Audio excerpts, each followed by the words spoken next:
Saludos, bienvenidos a un nuevo foro de Meriendas Verdes. Aquí estamos para contar todo lo interesante en relación con el reciclaje, con la reutilización y con la información, el debate relacionado con el medio ambiente y la naturaleza. Este foro de Meriendas Verdes lo organizamos siempre con uno de nuestros compañeros de viaje favoritos, con Ecovideo, y vamos a tener la oportunidad a lo largo de la próxima hora y media de hablar del lenguaje y medio ambiente. Es importante, el lenguaje es importante para comunicar. Lo estamos haciendo bien, lo estamos haciendo mal, cuáles son las excepciones, cuál es la mejor manera de llegar hasta nuestro público, llegar a nuestra audiencia y contarles las noticias de la mejor manera posible. Bueno, vamos a intentar resolver eso con los expertos que nos acompañan hoy en un panel de lujo que enseguida vamos a presentar. Empezamos por mi derecha, por la izquierda de la pantalla, y tenemos con nosotros a Pedro Cáceres, que es periodista ambiental, director del diario digital sobre temas ambientales El Ágora. Eso es lo que hace ahora, porque es un hombre que tiene una dilatada carrera profesional en relación con la información ambiental y él mismo nos lo va a contar. ¿Cómo estás, Pedro? Cuéntanos. Muy bien, encantado de estar con vosotros y agradecido de esta invitación a participar en esta charla. Tienes un recorrido amplio, ¿no?, en relación con el periodismo y el medio ambiente. Bueno, sí, la verdad es que yo hace muy poco era una joven promesa y el tiempo pasa y ya tengo trayectoria. No, pero tienes que decir que ahora eres una promesa consolidada. Bien, la verdad es que llevo unos 20 años dedicándome a la información ambiental y a la información científica, y mi ocupación actual es dirigir el diario El Ágora, Diario del Agua, que es un medio online de reciente creación. Nacimos el pasado 5 de junio, Día Mundial del Medio Ambiente, y con un propósito editorial muy centrado en la puesta en valor de los Objetivos de Desarrollo Sostenible, los ODS, la Agenda 2030 de la ONU, tomando el ODS 6, el ODS del agua, como un elemento transversal para poder afrontar todos los temas de la sostenibilidad. Esto, explicado de manera sencilla, quiere decir que en nuestro diario abordamos los grandes retos y desafíos ambientales que tenemos ahora mismo. El cambio climático y la crisis de la biodiversidad son dos temas esenciales. La economía circular y la descarbonización de la economía apuntan a ser las soluciones. Y siempre este elemento agua, un elemento que está en el origen de la vida, en el planeta, en todo, como un elemento transversal para los ecosistemas, el bienestar humano, el bienestar económico. Esa es la base de nuestro diario y estamos muy contentos porque en los 3 meses de recorrido que tenemos, apenas 100 días, estamos teniendo muy buena acogida por parte de los lectores, y os invito a todos a visitar www.elagoradiario.com y ver las informaciones que la redacción está elaborando ahora mismo mientras yo estoy aquí participando en este debate. Bueno, de hecho ya te han condecorado con uno de los pines más codiciados ahora mismo del medio ambiente, que es el de los Objetivos de Desarrollo Sostenible, que es el que luce ahí en su solapa. ¿A la cámara? Tenemos también con nosotros a Judith González, que es asesora lingüística y correctora de la Fundación del Español Urgente, con la cual F Verde ha puesto en marcha recientemente un grupo especial, un grupo de expertos para analizar el lenguaje precisamente de los medios de comunicación, si lo estamos contando bien y cómo lo estamos haciendo. Judith, cuéntanos, porque tú llevas mucho tiempo también, dale que te pego al lenguaje. Sí, la verdad que ya son más de 10 años en Fundeu, en la Fundación del Español Urgente, donde nosotros, como parte de nuestra labor general, emitimos recomendaciones lingüísticas para tratar de que los medios de comunicación hagan un buen uso del español, centrado sobre todo en eso, ¿no?, en la actualidad informativa, en las cosas que suceden y que necesitan una respuesta rápida, también con un servicio de consultas que está siempre disponible para resolver las dudas que puedan surgir. Y recientemente ahora, como precisamente pasa, ¿no?, con este foro en el que aprovecho para dar las gracias, estoy encantada de participar, pues el lenguaje del cambio climático cada vez está más en la sociedad, cada vez está más en los medios de comunicación, preocupa mucho, y por eso en Fundeu hemos puesto este grupo en marcha, para analizar un poco ese lenguaje del cambio climático y ver qué nuevos usos habría que consolidar, qué problemas pueden surgir y contar con el conocimiento de los expertos, en fin, ¿no? Y os hacen caso, además.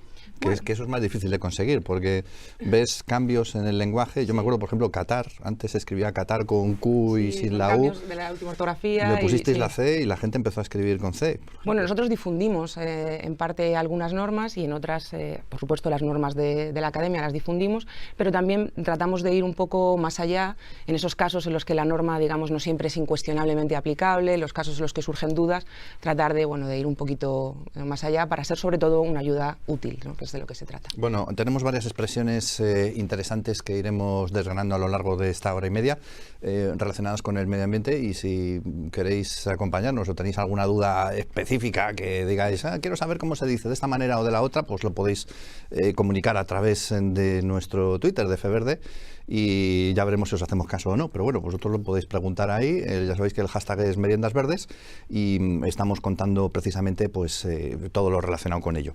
Aquí, a este otro lado de la palestra, tenemos a Fernando Valladares Ros, que es un experto del Museo Nacional de Ciencias Naturales, del CSIC, que también ha trabajado con el tema del lenguaje y que, bueno, un científico, pues es lo que tiene que hacer, ¿no? Realmente, hola, ¿qué tal? Es un placer estar aquí. También me uno a esta tertulia y a esta discusión tan necesaria y tan útil. Realmente un científico a veces actúa de Pepito Grillo y me encanta liarme con instituciones como Fundeu, que puede tener una forma más clara de canalizar el mensaje o la información que los científicos barajamos. Personalmente, mi pequeña trayectoria ha pasado desde la ciencia más esotérica y que puede dar lugar a no sé, a programas de National Geographic muy bonitos sobre temas muy así ajenos a la realidad de las personas, pero muy fascinantes, a cada vez más implicarnos en lo que la sociedad necesita y sobre todo en temas ambientales. Ahora el cambio climático es una de las cosas que llevamos décadas ya abordando más o menos explícitamente en nuestro laboratorio. Vamos aprendiendo cosas, vamos viendo lo que no sabemos y lo que deberíamos saber y cómo le ponemos nombre también a esas cosas, cómo comunicamos esa transferencia del palabro técnico de un científico a la sociedad, que muchas veces las esdrújulas las maneja difícil, o que algunas palabras anglosajonas muy especializadas pues tampoco son fáciles de asimilar, y a veces hay un equivalente estupendo en español, y ahí en esa interfase nos encanta movernos para facilitar precisamente esa transferencia de información de la ciencia a la sociedad, ¿no? Pues concretamente en el CSIC, ahora mismo, ¿qué es lo que estás haciendo? Mira, bueno, en el museo. Realmente soy como bipolar. Estoy haciendo como dos cosas que se En el hablan. Polo Norte y en el Polo Sur. De alguna manera podemos hablar así. En el Polo Norte he estado poco, pero en la Antártida he estado más. Pero realmente lo que quiero expresar con lo de bipolar es que por un lado hacemos, como digo, cosas muy especializadas, que la conexión con el cambio climático es más remota, pero si no te especializas en ciencia a veces no progresas, no contribuyes con novedad. Y ahí trabajamos en cuestiones de respuesta fisiológica de las plantas o interacciones entre animal-planta en sistemas complejos ante estrés y cuestiones bastante de detalle. Pero como digo, la otra parte del Fernando bipolar es el que intenta esto ponerlo en un marco de la sociedad necesita respuestas ante desafíos claros. Estamos dándole unas buenas patadas al planeta, y esas patadas, ¿cómo las encaja el planeta? El término de plasticidad fenotípica, que lo barajamos habitualmente, ¿eso ayuda o no ayuda? ¿Es algo que la sociedad debe conocer?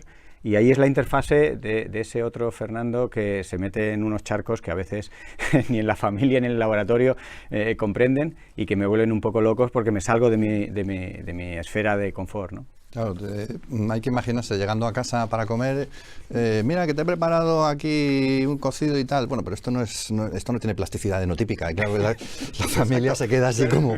Ya están acostumbrados, pero no dejan de estar un poco saturados con mis terminologías y mis cosas un poco frikis. ¿Qué significa la plasticidad enotípica? Ya es que tengo que preguntártelo. La plasticidad fenotípica es algo súper universal. Lo hacemos desde el momento que tomamos el sol y cambia el color de nuestra piel, hasta cuando vamos a un gimnasio y hacemos musculación, hasta incluso nuestro comportamiento. Es la capacidad de modificar nuestro fenotipo, que es nuestra expresión tanto física, anatómica como comportamental, en respuesta al medio ambiente. Esa plasticidad, que sea mayor o menor, puede determinar que tengamos más capacidad de soportar un estrés o no. Pero no siempre la plasticidad fenotípica es buena. Esto os lo cuento en el próximo documental de National Geographic. Vale, bueno, vamos a sujetar el estrés mientras estudiamos el tema de la plasticidad. Beatriz Ejido es la subdirectora de Comunicación Corporativa de Covidrio y tú no te estreses, porque yo ya no sé qué decir. No, hombre, pero pues es importante, antes de entrar en el estudio hemos estado hablando un poquito sobre temas de lo que iba a ir el programa, y hay cosas de las que hay que hablar también en cuanto al vidrio. Por ejemplo, tú me querías contar lo del vidrio y el cristal. Que vamos a ver, que no es lo mismo el vidrio y el cristal. Yo creo que ya, si quieres, entramos ya en materia. Así directamente. Pero así, vamos, o sea, no, ya, porque la gente nos pide ya movimiento. Nosotros queremos que se hable mucho de medio ambiente todo el rato en los medios, y que se hable muy bien, y que se hable de reciclaje, y que se hable de sostenibilidad y tal. Y es verdad que es un reto, ¿no? Traducir informaciones que muchas veces son complejas y científicas, pues al público masivo, porque queremos llegar a todo el mundo, no solo a los informados o convencidos y demás. Y bueno, a veces sí que ves ciertas imprecisiones, ¿no? En el tema del reciclaje hay algunas, ¿no? A mí me las preguntan siempre, y una es esta que es como medio anecdótica y no es importante ni crítica, pero bueno, es como curiosa, ¿no? Cuando nos preguntan qué hay que reciclar y qué no hay que reciclar en el contenedor verde y demás, y siempre nos dicen que si echamos todo el cristal. Y yo siempre les digo, no, echáis todo el vidrio. Entonces me miran como diciendo, ya está esta petarda, pero es que no es lo mismo, y es como importante, ¿no? Ahí hay una diferencia, Fernando, tú que eres científico, de organización de las moléculas entre unos y otros. Entonces todos los envases de alimentación que tenemos en casa son de vidrio por cómo se distribuyen las moléculas, y surgen de un proceso industrial que al final funde pues el sílice, la arena y demás, pues para poder contener, ¿no? Alimentos y no haya una transferencia de partículas y demás, y sea segura para la salud humana. Y en cambio el cristal, los cristales tienen una organización molecular mucho más ordenada, con planos geométricos, simetría y demás. El cuarzo es un cristal, ¿no? Se da mucho en la naturaleza, con altas presiones y demás. En casa pues lo tenemos en las vajillas.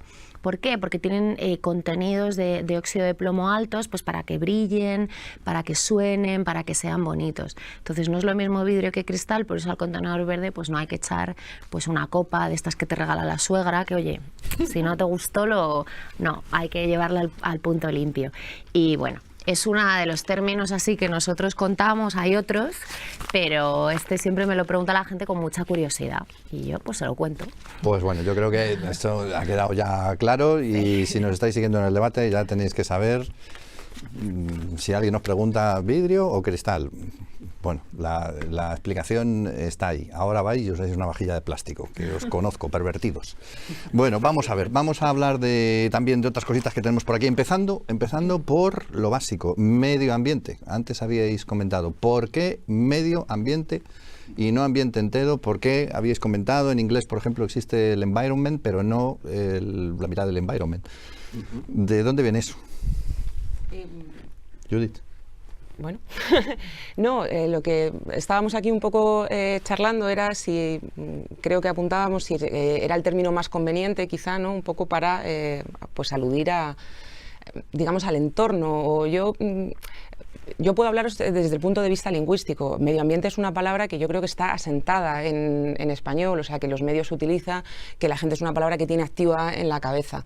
Lingüísticamente es verdad que hemos vacilado desde una escritura en la que iba en dos palabras a una en la que ahora se recomienda que se escriba junto. Ya ha dado como adjetivos en ese sentido medioambiental, por ejemplo, ya se escribe junto, o sea, quiero decir, es una... En lo meramente lingüístico es un término, digamos, productivo, ¿no? Que tiene familia, ¿no? Las palabras llegan a las lenguas y a veces se quedan, crían y tienen derivados, ¿no? Entonces, en ese sentido creo que está bastante, digamos, asentada.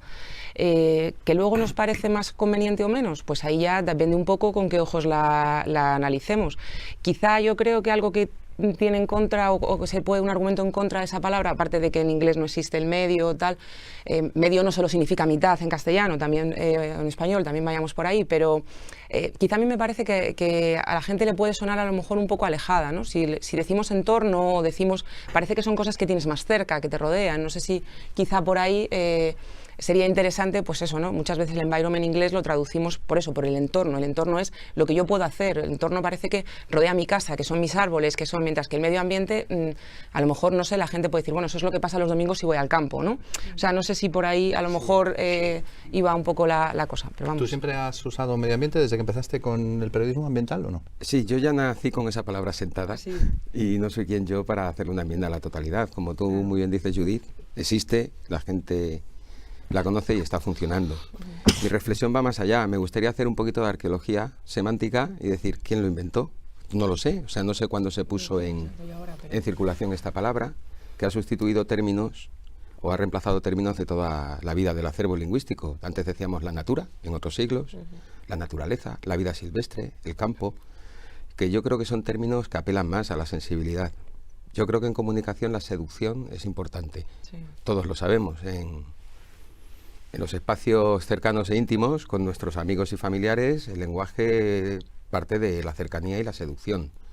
Cuando como comunicador ambiental en una radio, en una tele, en un periódico, o haciendo transferencia del conocimiento, como tú dices, Fernando, tratamos de apelar al oyente, yo creo que hay palabras frías que nos separan de la gente. Medio ambiente, yo creo que fue siempre una palabra, en primer lugar, fría, aunque ya está sentada y funciona, y dos, extraña, porque es un Frankenstein, está hecho de dos cosas que significan lo mismo, el medio y el ambiente, medio, sí, que es lo que te rodea. El medio vital, el medio. Eso está sustituido, eso habría otra que sería el entorno, pero hubiéramos acabado hablando de información entornal, lo cual sería... o el medio entorno. Bueno, o el medio entorno. Entorno natural, ¿no? Porque el entorno es mucho más amplio y en el fondo puede llevarte a... O sea, este es mi entorno ahora, ¿no? Este plato. ¿No se puede cambiar? ¿No hay ninguna propuesta así en perspectiva que...? Como tal, en firme no, porque es una palabra que desde el punto de vista lingüístico es una voz correcta, recogida en los diccionarios, que la gente entiende. Se pueden, es como todo, se pueden hacer recomendaciones que digan que tal término es más preciso o que en determinados contextos se aconseja emplear, pues eso, a lo mejor entorno. Son palabras que siguen siendo productivas. Naturaleza sigue siendo productiva. No sé, desde hay creaciones nuevas con naturaleza. La basuraleza, por ejemplo, es un término que la gente empieza a tener en la cabeza y ese es un nuevo Frankenstein, si quieres verlo así, pero con la raíz de naturaleza.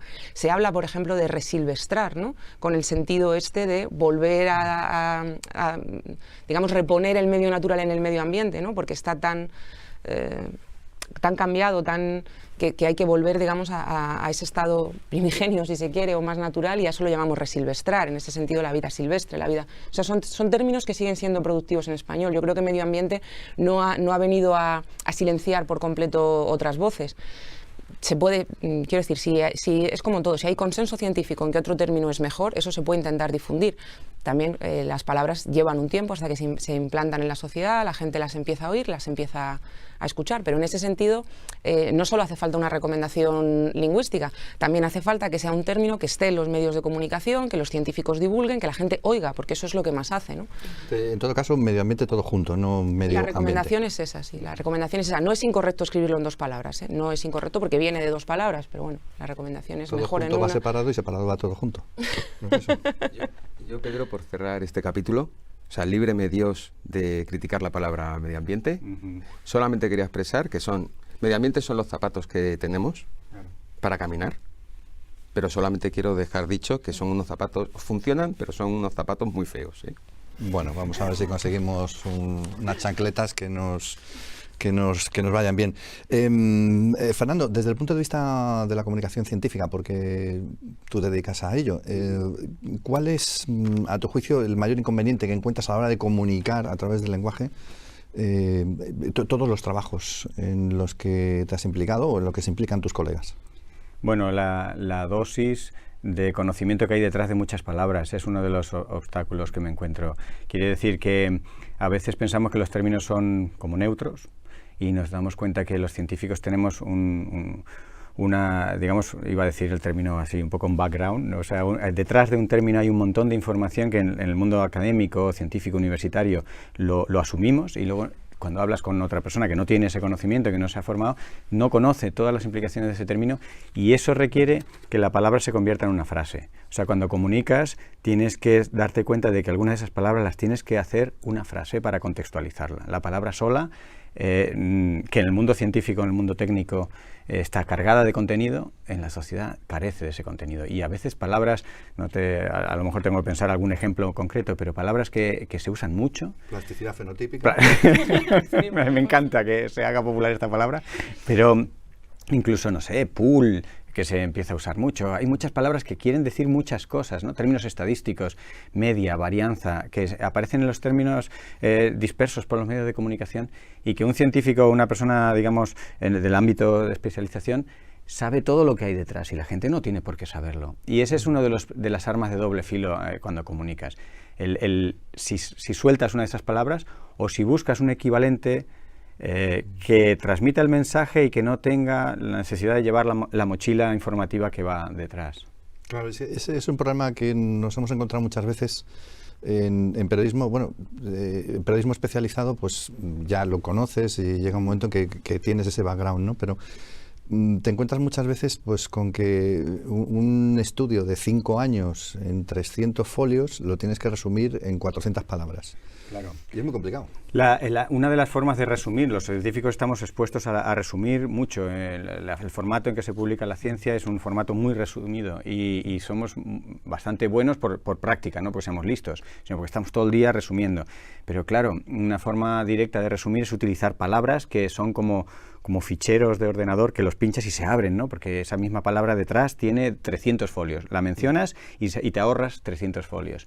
Pero eso no lo puedes hacer cuando comunicas.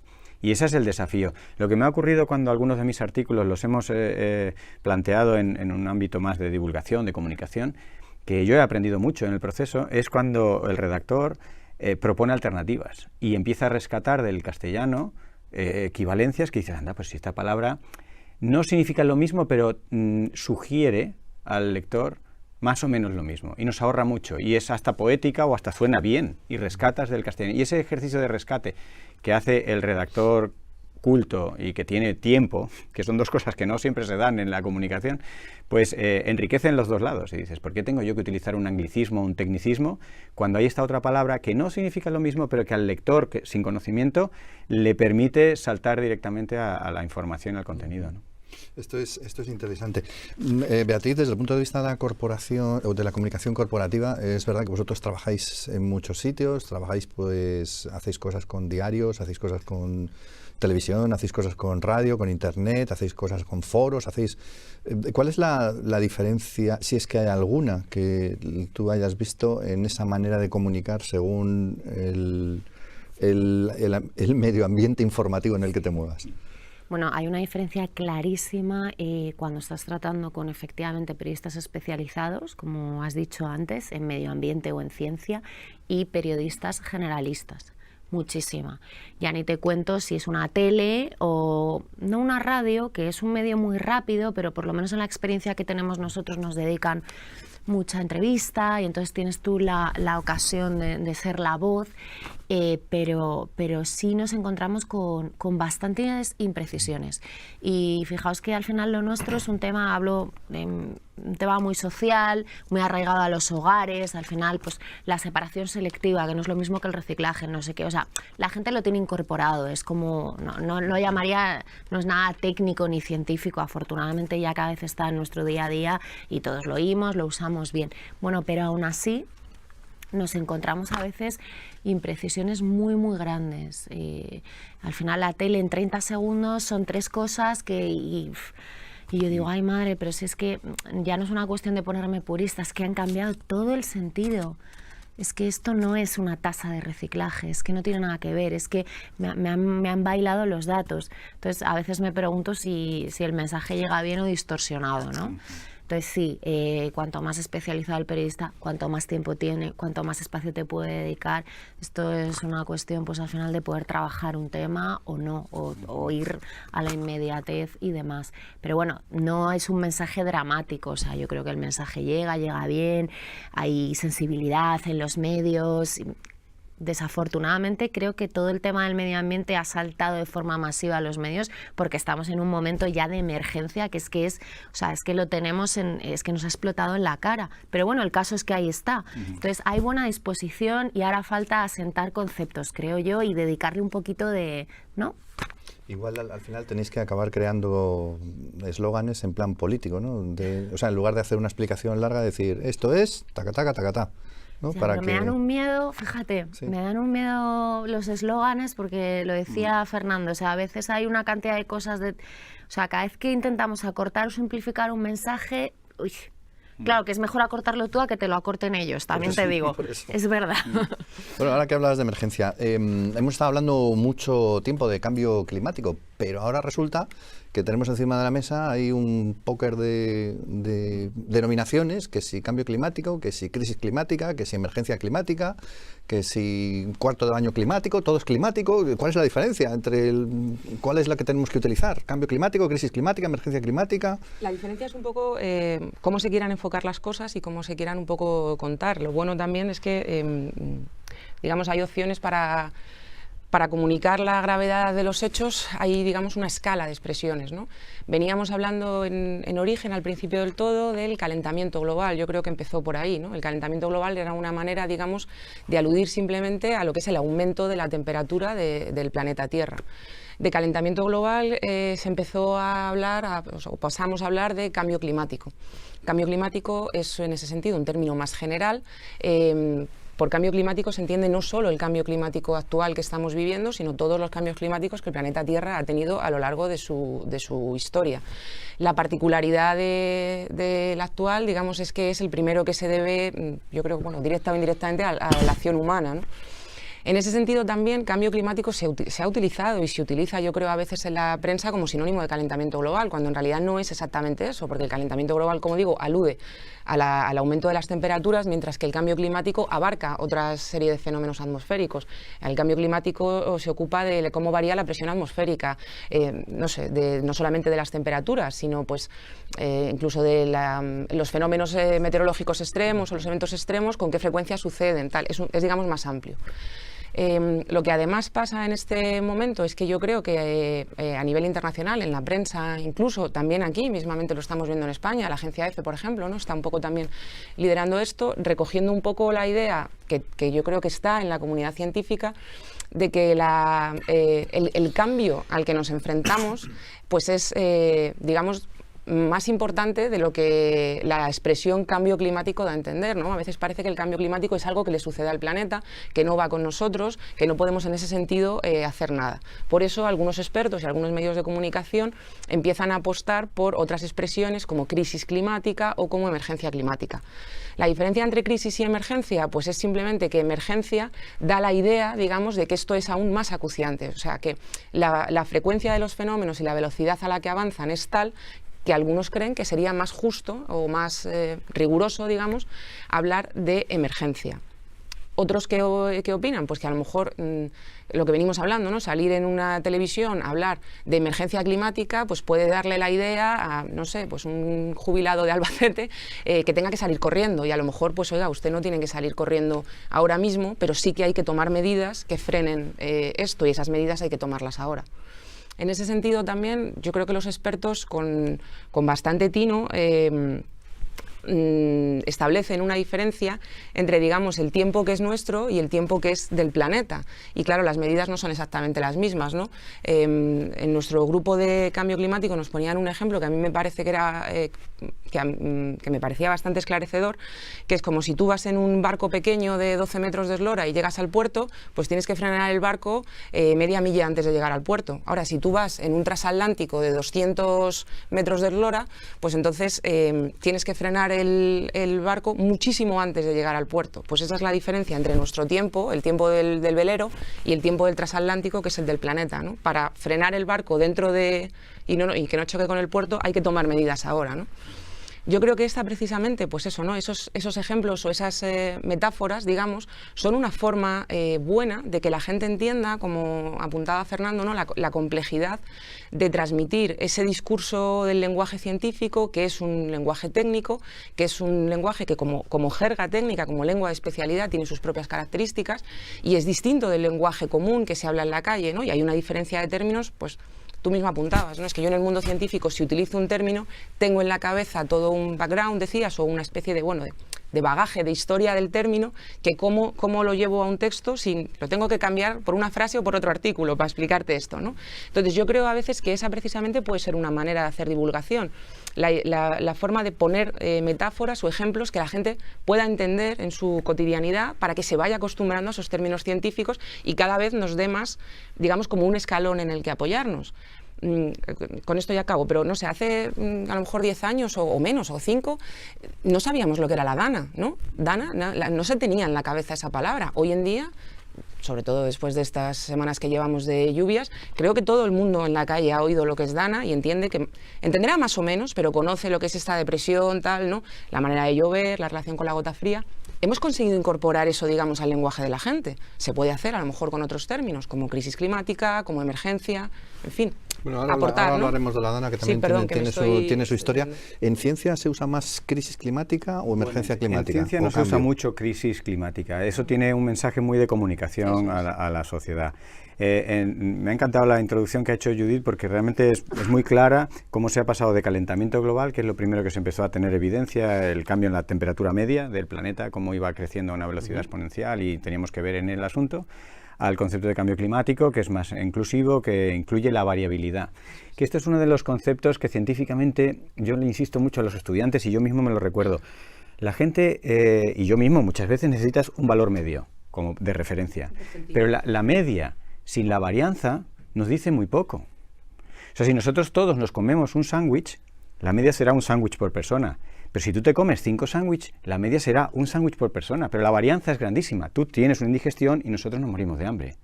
Y ese concepto de varianza asociado a la media, toda la sociedad, pues por el día a día y por sus otras preocupaciones, no lo incorpora. Y eso, por ejemplo, viene incorporado en el cambio climático. Y es parte de esa maleta conceptual que los científicos poco a poco vamos empezando a mostrar. Pues fíjate, la varianza climática hace que puedas tener frío en verano y calor en invierno, de una forma que es perfectamente compatible con los modelos de calentamiento. El calentamiento hace que las cosas hagan cosas raras, incrementen la varianza.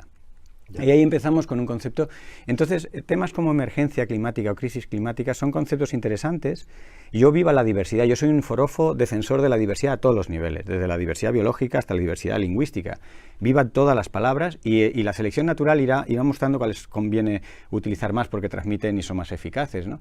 Y estos términos bienvenidos sean, pero no necesariamente para reemplazar los que tenemos. A mí el que más me gusta es neutro, pero inclusivo, es el de cambio global, porque el cambio climático no viene solo. Mucho de lo que a nosotros nos preocupa es el impacto. Cambio global. Cambio global, porque en realidad nosotros percibimos el efecto neto. Nosotros vemos, ya que hablamos de la gota fría, nosotros vemos nuestro coche correr rambla abajo. Y eso es lo que sale en los vídeos y lo que a la gente le preocupa. Nosotros vemos una persona que se ahoga. Bien, pero esa persona no se ahoga solo por la dana. Se ahoga por la dana, que a su vez está disparada por la temperatura del mar, que no debía ser tan cálida si no fuera por el cambio climático, pero además por un cauce artificializado, por un río que no drena como debe, y todo eso forma parte de todos esos otros cambios ambientales que, nos guste o no, están ocurriendo en paralelo y amplifican, atenúan, complican los efectos del cambio climático. Por eso el cambio global es un concepto, si quieres, más genérico, pero que es más real. El término de emergencia, ya que estábamos, me gusta porque mueve a la acción, pero tú no puedes mantener a la población en estado de emergencia permanentemente, por definición. La emergencia hay que convocarla y hay que desconvocarla. Tú no puedes activar, ya ponías el ejemplo de la persona en Albacete, o un deportista en no sé dónde, o un ama de casa en tal sitio, y decirle, estás en emergencia, y olvidarte. Es como cuando te dice el médico, contenga la respiración. Como no te diga que vuelve a respirar, estás poniendo morado.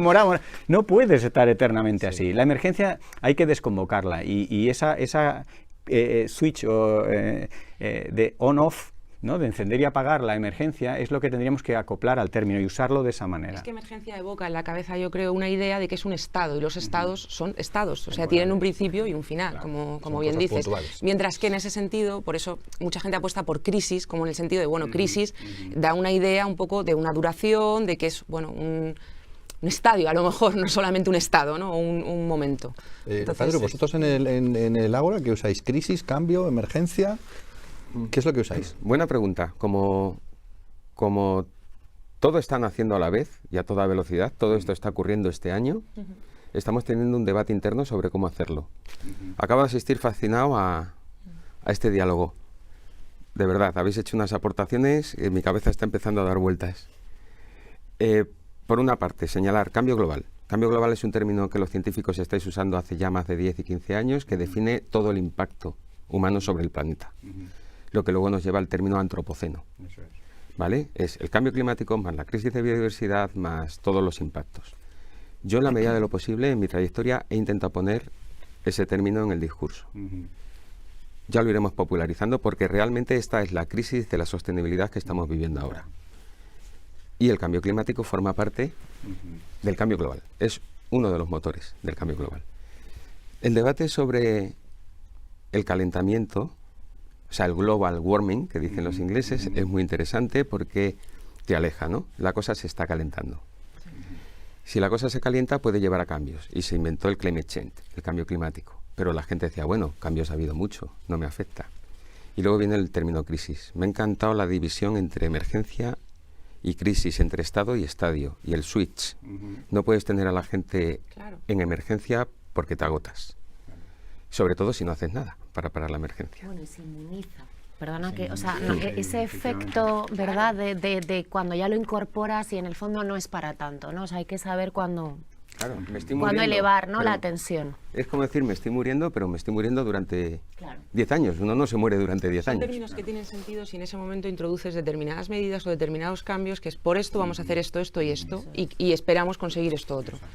Si no, al final... Y luego también es como todo, ¿no? Es que a veces también... Lo que apuntabas tú un poco, Beatriz, de cómo se hacen las informaciones y cómo se comunican algunas cosas, o me lo cambian todo, tal, ¿no? Pero a veces depende mucho de los medios y depende además de si estamos hablando pues, de una televisión o estamos hablando de un medio audiovisual en la red o si es prensa escrita.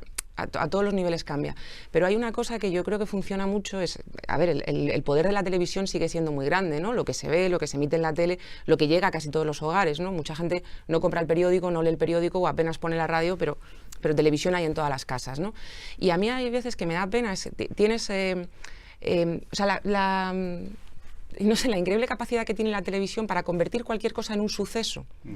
Y a mí eso me da pena, porque se pierden oportunidades para tener más análisis, para hablar precisamente eso, ¿no? De llevar ese lenguaje científico a la sociedad, de empezar a dar a conocer esos términos, pero ¿qué es lo que sacamos? El vídeo de la nevera que corre por la calle de Arganda del Rey, ¿no? Que nos queda aquí más cerca. O sea, eso, ¿no? Esa cosa de decir todo es un suceso, quizá porque el suceso vende, no digo que no, porque tiene más audiencia, porque a la gente le gustan los vídeos de las inundaciones, qué sé yo, ¿no? Pero es una pena también en ese sentido, creo, ¿no? Bueno, recordamos los hashtags lenguaje ambiental y meriendas verdes. Estamos en este debate intentando clarificar pues cuál es la mejor manera de comunicar todo lo relacionado con el medio ambiente. Y Pedro, ¿se nos había quedado algo ahí en el tintero? Sí, bueno, es que no dejan de surgirme ideas a medida que lo decís. Mira, sí, a mí me gusta un término después de este debate y es el que estamos intentando usar en el Ágora, que es el de crisis, más que el de emergencia. Si bien hace 2 días el Congreso de los Diputados acaba de aprobar una moción instando al Gobierno a que declare la emergencia climática en España. Sí, exacto. Tenemos que tenerlo en cuenta. Esto ha ocurrido hace 48 horas y ya está puesto ahí. No deja de ser una apelación para que el Gobierno lo haga. Como sucede que ahora el Gobierno está en funciones y no sabemos qué Gobierno vamos a tener, no sabemos en qué va a quedar la moción. Pero emergencia climática ya es un meme que está circulando.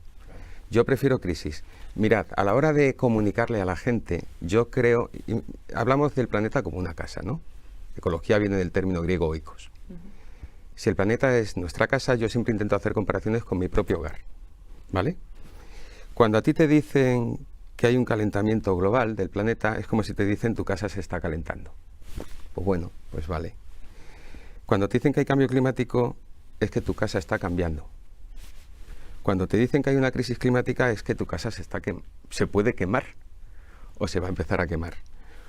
¿Me entiendes? No es lo mismo. Si a ti te dicen que tu casa se calienta, puedes estar tranquilo. Si dices que tienes una crisis en tu núcleo habitacional, te tienes que poner las pilas y decir cuál es la crisis, cuál es la grieta.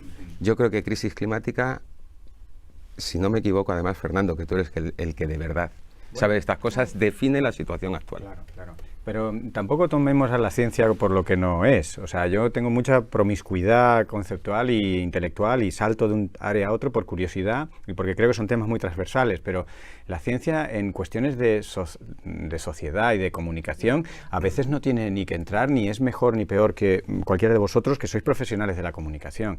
Yo te puedo decir cómo se utiliza y sobre todo en la literatura de habla inglesa, porque la verdad es que estaba pensando que en la Edad Media se hablaba en latín en la ciencia y ahora se habla en inglés inglés, entonces una de las primeras transferencias es del inglés al castellano, que a veces en el camino, lost in translation, ¿no? Perdidos en la traducción. Y luego ya dentro del castellano, qué palabra y cómo de esdrújulo y de raro lo mantenemos o encontramos su análogo más sencillo, o si tiene esa dimensión que estamos ahora analizando de que la crisis o la emergencia pueden mover al cambio social, que muchos científicos estamos proclives a eso, pero ahí ya nos quitamos el sombrero de científico y somos un ciudadano más, ¿no? Que creemos en el cambio social, desde la ciencia contribuimos con nuestra información, pero a partir de un determinado momento ya dejamos de ser científicos, en eso somos uno más. Escucha un momento, has hablado de las dificultades de la transcripción del inglés al castellano, pero ¿y del castellano al catalán o al euskera o al gallego? ¿Es más difícil o es más fácil? Bueno, lo que he visto en algunos casos muy puntuales, no he hecho un análisis así tal, es que algunos de estos idiomas, el vasco o el catalán, toman directamente del inglés sin pasar por el castellano. Y tienen una versatilidad, quizá porque hayan estado expuestos a una recuperación lingüística en las últimas décadas. Tiene una capacidad que a veces no tiene casi el español de responder rápidamente creando un adjetivo o un sustantivo a partir del inglés sin mayores complicaciones y sin consultar a nadie. Y está en poco tiempo en uso y dices, pues lo entiendo, tiene sentido. Pues ese es un buen debate, porque claro, los anglicismos a la gente que somos periodistas y tal nos parecen muy vulgares, pero a veces me gustaría saber qué es mejor, si utilizar el anglicismo, sobre todo en nueva terminología o que es más técnica o más científica, o un castellanismo impreciso. Bueno, yo no creo que la elección deba plantearse justo en esos términos, porque yo no creo que necesariamente el anglicismo sea preciso y el término en español no lo sea. Creo que en todo caso hay que encontrar un término en español que sea tan preciso como el anglicismo. Y se puede hacer, o sea... yo soy lingüista, a mí me encantan las lenguas y parto de la base de que todas las ideas se pueden llevar en todas las lenguas. Lo que sucede es que a lo mejor en una lengua necesito una palabra y en otra necesito 3. No te digo que no. Hay lenguas que necesitan incluso muchas más palabras que el castellano o que no tienen más palabras pero van sumando sílabas. En fin, cada idioma dispone de acuerdo a su gramática. Pero yo creo que el hecho de que toda la documentación, digamos, sobre medio ambiente se genere, porque viene de las instituciones europeas y porque se genere en inglés, flaco favor nos hace a veces. O sea, yo no sé hasta qué punto tú puedes pedir que, pues eso, lo que venimos comentando, ¿no? Si el término científico ya es ajeno a la gente y encima le doy el término científico en una lengua que también les ajena, porque yo creo que en este país, francamente, hay mucha gente que no sabe inglés y que no lo entiende. No sé hasta qué punto no le estoy generando un barullo, digamos, y una confusión que es innecesaria. Creo que en ese sentido se debe hacer el esfuerzo, pues, un poco entre todos, un poco entre los especialistas, un poco entre las personas que tienen la responsabilidad de comunicar verazmente esas informaciones y, por supuesto, ahí también tendremos que estar los lingüistas para ayudar en todo lo que se pueda y proponer ideas, pero sí para que eso llegue a las lenguas. Con los anglicismos, que no solo están presentes en el lenguaje del medio ambiente, sino que están en toda la sociedad, o sea, están en las nuevas tecnologías, están en economía, están en moda, están en todas partes, los tenemos hasta la sopa. Y con los anglicismos sucede varias cosas. Sucede, para empezar, que creemos a veces que el término inglés tiene más prestigio que el término en español. Esto puede ser una diferencia cuando tú apuntas al catalán, al gallego, el tal. Yo a veces creo que es que el español parece como que tiene la batalla moral perdida contra el inglés, ¿no? Porque es que, claro, es que si ya partimos de esa base, no. O sea, en igualdad lo podemos traer. Si ya todo el mundo creemos que la variante en inglés suena más prestigiosa, que si esto lo denomino en inglés lo voy a cobrar más caro, que si en vez de ser un no sé qué soy un coach, que si, no sé, todas estas palabras que parece que en inglés te venden la moto, ¿no? Entonces, de ahí ya mal vamos. Eso no pasa en el catalán o eso no pasa, no sé, en otras lenguas, como el gallego, es que no pasa, porque no parten de esa misma concepción. Entonces, eso es importante. Y luego también creo que pasa con muchos anglicismos, y esto lo vemos en la Fundeu, que a veces las cosas suenan incluso como más graciosas en inglés y le quitas hierro a cosas que no deberían. Una cosa, o sea, hablar de acoso escolar suena duro y suena a lo que es. Hablar de bullying, pues es como, bueno, le han hecho bullying, como le han hecho... No, oiga, no, le están acosando. O sea, entonces, creo que es importante a veces precisamente eso, llevar bien los conceptos para que se entiendan, buscando el equivalente que corresponda, ¿eh? Luego discutiremos si es crisis, si es emergencia, si hay que mover a la acción o más o menos. Pero creo que ahí hay mucho que ganar. Es muy útil este tipo de debates y la participación de expertos, porque si no seremos arrastrados por la realidad. O sea, la realidad lingüística no va a parar. Las lenguas evolucionan y yo creo que la Real Academia Española sufrió una crisis hace unas pocas décadas, cuando en su inmovilismo le iban entrando los goles en propia meta de 300 millones de hispanohablantes que no respetaban sus códigos. Iban tan lentos en aceptar, revisar y tal, que al final el español evolucionaba, sin preguntar, porque hay 300 o 400 millones de personas que ya usan ese término. Entonces, a la hora de buscar el equivalente castellano de anglicismos o de tecnicismos, tenemos que movernos rápido, porque el Twitter, el WhatsApp y tantas aplicaciones que nos conectan instantáneamente hace que en una semana, en 10 días, en un mes, se acuñe un término y se use. Y una vez que se está usando, como ha pasado, como hablábamos con el medio ambiente, una vez que se lleva un tiempo usando, se establece para bien o para mal, es el que hay. Y hay que reaccionar rápido, no podemos esperar, que me parece muy bien que la Real Academia funcione con sus procesos, pero yo creo que se ha puesto mucho las pilas precisamente por una constatación de la realidad imparable, que en España somos 40 millones que hablamos un español y no todos lo hablamos tan bien, y luego hay 400 o 500 o 600 millones de usuarios que no van a preguntarnos, oye, ¿cómo deberíamos decir? Que se están comunicando y ese castellano evoluciona. Pues que además es que debe ser así, o sea, quiero decirte que lo normal en una lengua viva es que no pida permiso. Claro, o sea, la lengua no tiene por qué pedir permiso, eso lo tenemos clarísimo en Fundeu.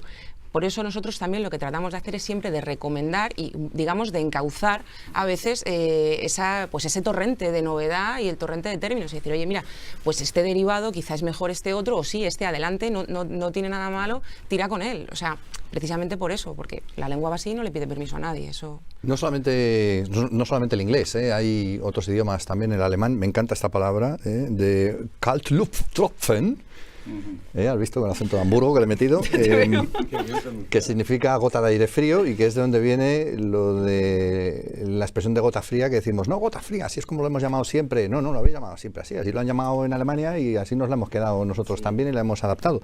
Pero tengo aquí una nota que sacó la EMET precisamente hace nada, en el que hablaba, volviendo al tema de la dana, que es lo que estábamos viendo antes, ¿no? La diferencia entre lo que es una dana, lo que es una gota fría, lo que es un temporal de lluvias, porque dice, ahora es que le estamos confundiendo, es como cambio climático y calentamiento y tal, o sea, estamos confundiendo lo que es la depresión...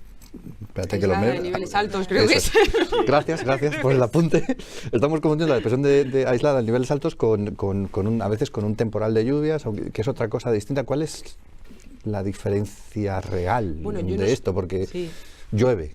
Sí, llueve ese mucho, es el hecho. Llueve mucho. Pero ¿cómo? Pero no van a ser todos danas ahora. Claro, pasó con la ciclogénesis explosiva.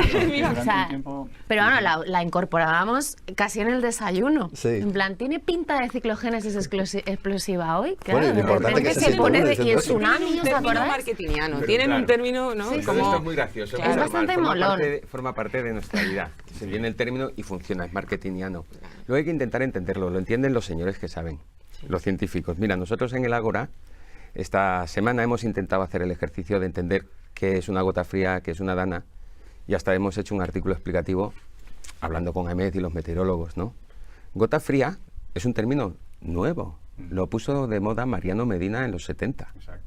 Cuando había 20 millones de españoles que veían el único canal de televisión. Era la dana de los 70, ahora la dana es la novedad. Lo bueno de, claro, aquella España de los 70 es que mi abuela, mi tía, mi vecina, toda España sabía lo que era la gota fría gracias a Mariano Medina. Ahora viene el término dana, que según los técnicos explica mucho mejor el fenómeno.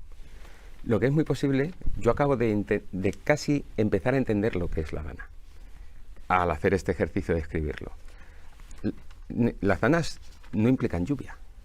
Las danas son una depresión en niveles medios de la atmósfera que tienen que ver con la circulación polar, y no es eso lo que llueve, sino el choque de la dana con la baja presión, ¿no? Con la baja presión de aires cargados de humedad calientes, con lo cual puede haber danas con lluvia, puede haber danas sin lluvia. Siendo esta la cuestión, estamos empezando a llamar dana a cualquier lluvia. Claro. Con lo cual el trabalenguas es difícil de explicar.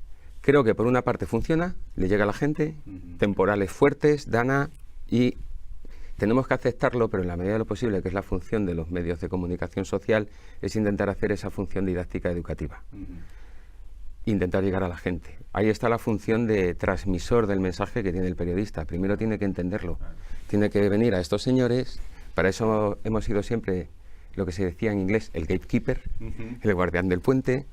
Intentar sencillamente, nosotros no sabemos, los periodistas somos canales, ir al que sabe e intentar, esa sí forma parte de nuestra artesanía, saberlo contar y trasladárselo a todo hijo de vecino. A mí, muy al hilo de lo que dices, lo que me gusta de los conceptos es lo que tienen detrás. A mí me gusta el conocimiento asociado a una palabra, ¿no? Y ese yo creo que es el desafío de la real comunicación. No es tanto establecer las reglas del juego, el castellano debe hablarse de esta manera, debe acentuarse toda palabra, esdrújula, de no sé qué, sino que también, yo no, pero para mí lo que más me fascina y lo que lo que creo que tiene más recorrido de cara a la comunicación y de cara probablemente a la recepción positiva de la gente y que lo incorpore, es este tipo de matices, que no es lo mismo que llueva, que tengas una depresión aislada que puede provocar la lluvia del siglo, pero a lo mejor no. Eso es un concepto que precisamente requiere de dos palabras distintas. El ejemplo lo tenemos con los esquimales, que tienen un montón de términos para el blanco. Claro, nosotros solo, como nuestro blanco es poco blanco, pues el blanco de esta mesa, el blanco de nuestros calcetines o el blanco de las paredes tiene nombre blanco, porque no vemos muchas tesituras de blanco, pero los esquimales lo distinguen. Las chicas, sí. Los chicos hemos... Y ya es conocido que Blanco roto. los filósofos que muchas veces recurrían a, ya que hablabas del alemán, que muchas veces los filósofos aprendían alemán porque hay expresiones, hay conceptos que si no barajas alemán es muy difícil. Y el alemán está como muy bien preparado para barajar determinados conceptos abstractos. Entonces, eso me parece fascinante y me parece que entra en la filosofía de la diversidad. ¡Viva la diversidad! Es que no es que este concepto tiene que ganar a este término es el que mola y este es el que está bien, no se te ocurra decirlo. No, vivan todos, pero cada uno significa una cosa. Dana está dedicado a un meteorólogo, es el nombre, es el apellido de una persona, que resultó que por encaje de bolillos lo hicieron cuadrar a depresión aislada en niveles altos. Pero era un señor, era un meteorólogo llamado Dana. Qué chascarrillo más bueno, no lo sabía. Y ese señor ha recibido un meteorólogo. homenaje estupendo y me parece muy bien. Pero está bien que haya un término que tiene incluso esa historia bonita detrás y que significa una cosa muy diferente que gota fría, aunque en ocasiones se puede utilizar el uno al otro porque lo que ha ocurrido a lo mejor el jueves pues es tanto una cosa como otra. Pero que la gente sepa que para eso están las palabras, para ir diferenciando conceptos. No solo porque, ojo, ya no se puede hablar de moda. Es que mucha gente piensa que una palabra reemplaza a otra. Es como si en un ecosistema una especie no reemplaza a otra. Una especie hace una función, otra especie hace otra y bienvenidos. Si tú coges a dos Messis en un equipo de fútbol, se repite la función, pero por eso tienes a un Messi y tienes a un Piqué y tienes a otro jugador que cumple otras funciones. Eres del Barça, ¿no? Un poco sí. No soy muy foropo, pero me gusta. Bueno, con esto de la Dana y la gota fría y tal, bueno, pasa con otros términos también. Pues, por ejemplo, cuando hace mucho frío decimos frío polar, frío siberiano. ¿Cuál es la diferencia del frío polar y el siberiano? Aparte de que uno venga del polo y otro del siberiano. Claro, es que ese es el asunto. Vamos, de Siberia. Son a veces esas colocaciones, ¿no? Un poco también pues del el lenguaje del tiempo, ¿no? Parece que todo el frío es polar y es polar porque hace muchísimo frío y no, es polar el que viene de los polos y el que no viene de los polos no es polar. Pero en Ávila hace mucho frío y no viene del polo. Bueno, pero seguro que tienden a llamarlo frío polar porque es de esas colocaciones que a veces se quedan, ¿no? Funcionan también a veces como pequeñas cantinelas, ¿no? En el lenguaje de, pues eso, de las informaciones meteorológicas, la del frío polar y las olas de frío y la masa de aire frío, tal, se nos queda, ¿no? A veces tienen una manera de hablar que, bueno, que no deja de ser curiosa. Nosotros lo señalamos y tenemos recomendaciones en ese sentido, ¿no? Porque jolín, es que uno pone el tiempo y se encuentra cosas como que es que de cara a la tarde precipitará en forma de nieve. Hombre, que igual por la tarde nieva, ¿no? O sea, que hablan de una manera a veces, ¿no? Que es como, claro, ¿no? Que sí, que es muy bonito y tal, pero bajemos un poco, a veces pasa, ¿no? Y tienen colocaciones pues de esas, pasa con muchas cosas, pasa con el frío, pasa con los incendios, ¿no? Lo de que, vamos, es permanente todos los veranos, como por desgracia tenemos incendios y incendio también, pues lo de que la meteorología complica las labores de extinción, eso es cuando la meteorología, que es la ciencia que estudia los fenómenos atmosféricos, en sí no te complica nada, será el viento, será el tiempo, será lo que sea, pero la meteorología no te complica nada. Y luego además es que, claro, la orografía del terreno pues tampoco ayuda, cuando la orografía ya es la forma del terreno, o sea, que hay veces que se nos quedan un poco frases en la cabeza que soltamos así y en Fundeu tratamos un poco de hablar de... Diferenciamos eso, meteorología de climatología, de tiempo... Sí, bueno, sí, es sencillo. La meteorología, digamos, es esto, la ciencia que estudia los fenómenos atmosféricos, la climatología estudia el clima, ¿no? en fin, el clima, los climas que hay, las características que tienen y tal. Y luego está lo que es el tiempo atmosférico, que es al final lo que nosotros queremos saber. Es mañana cojo la chaqueta o cojo el paraguas o no. Y que vale para eso aquí es el y tiempo. ahora, esta tarde o esta mañana aquí en este pueblo Claro, mío. efectivamente, es en un No momento, allí. en un lugar, efectivamente. Eso es, bueno, hay bastantes términos de este tipo que además se acaban confundiendo. Sacasteis una recomendación no hace mucho que me llamó la atención porque digo, no puede ser que la gente confunda esto, pero sí es verdad que se confunde glaciar y glacial. Sí, Precisamente glacial por un tiempo de frío y el glaciar que es de la masa de lo la que es la montaña masa que de... se forma. Sí, se confunde. Bueno, nosotros tenemos recomendaciones. A ver, hay que pensar también que la Fundeu se dirige a muchos niveles. Nosotros es cierto que tenemos el foco en los medios de comunicación, pero también es cierto que a nosotros nos escribe gente con consultas de muy distintos ámbitos. Desde soy comunicador, soy profesor, soy estudiante, y entonces detectamos pues muchos de esos errores. Curiosamente hay veces que dices, no hombre, ¿cómo vamos a confundir eso? Bueno, pues lo buscas y hay casos en medios de comunicación y en medios importantes. ¿Por qué? Quizá, bueno, pues porque son términos que suenan parecidos, porque, en fin, no sé, cosas que no está de más recordar. Y curiosamente esas recomendaciones que siempre hablan de que pues glaciar y glacial no es lo mismo, ¿no? Suelen gustar mucho, a la gente le parecen curiosas, aportas también un poco, la semántica siempre está muy relacionada, digamos, con el conocimiento, con cómo son las cosas, suelen gustar, o sea, en ese sentido funcionan bien y es cierto que hay fallos como esos, ¿no? Estos fallos ocurren continuamente porque somos humanos, no solamente medio ambiente. No, claro. Infringir es continuo. También, sí, tenemos una recomendación sobre eso. O sea, a ver, nosotros también... Y eso no es medio ambiente, eso es... Claro, no. Sí, suceden a todos los niveles. Hombre, también nosotros, para que Fundeu tenga una recomendación y emitamos una recomendación sobre el tema, pensad que tiene que ser un error recurrente. O sea, que no es cosa de que uno se ha equivocado y es una rata. No, que son cosas que se ven. Y bueno, que no pasa nada, se aprenden y ya está. Lo bueno es que si tú nos lo explicas, primero a los medios y luego a la sociedad, lo pillamos. Un glaciar es un sustantivo, es una cosa muy grande de hielo que se mueve. Claro. Y glacial es un adjetivo que significa frío, ¿no? ¿Es eso? Sí. Yo estaba pensando al hilo de esto de que nos movemos a una sociedad. Yo sigo con mi idea de que la lengua va a evolucionar, nos guste o no. La podemos encarrilar. Pero si los lingüistas eso lo sabemos. Como la gente cada vez lee menos, de hecho han cerrado famosas librerías y demás. Como leemos todos menos, vamos a ponernos en el mismo saco, como leemos menos y casi todo es más auditivo y visual, ¿no? Pero visual en el sentido de ver un vídeo, no de leer.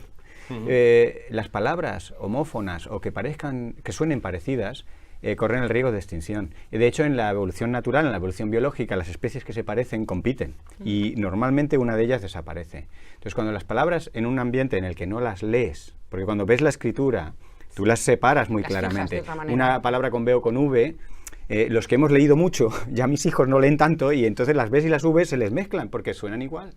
Y esas cosas van a tender a desaparecer. Eso es una ley que hay modelos lingüísticos que están apoyados en modelos matemáticos de extinción de especies. O sea, la misma dinámica que explica la competencia entre especies, explica la competencia entre palabras, sobre todo ahora que el recurso escrito que nos puede ayudar a distinguirlas empieza a desaparecer y si suenan parecidas, una de las dos va a acabar desapareciendo y no sé si tiene sentido rescatarla. No. Bueno, la H ha conseguido sobrevivir y no la decimos, ¿eh?